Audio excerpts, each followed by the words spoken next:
Today we're talking about an athlete who does not make bar to body contact in the Olympic lifts. All right, so it could be snatch, clean jerk.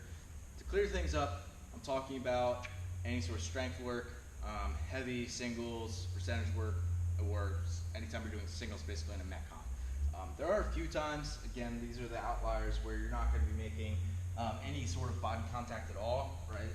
With that bar super light, the fastest place between 2 points is a straight line. That's the most efficient way to do it if it's extremely light. It's not what I'm talking about, okay? So it'll look something like this. I'll demo power and squat, snatch and clean.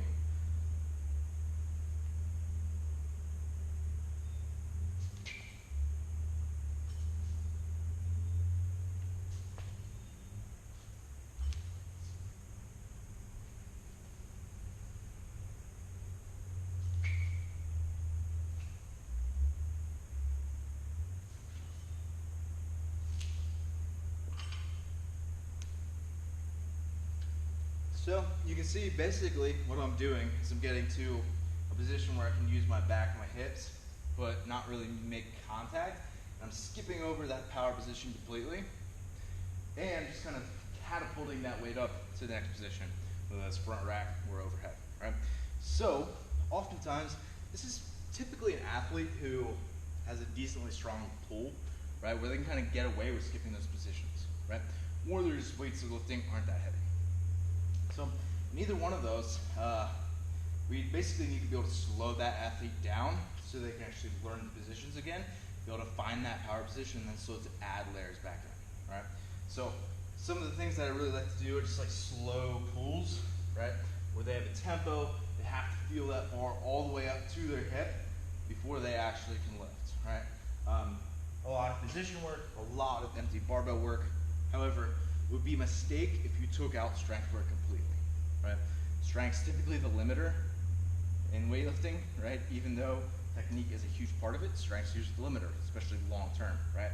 So we want to be able to get a stimulus. So if we're working on clean technique, add in front squats, add in back squats, add in pulls where again we can kind of maintain that actual position. However, take away some of the full movement so we can work those positions and not build in bad habits.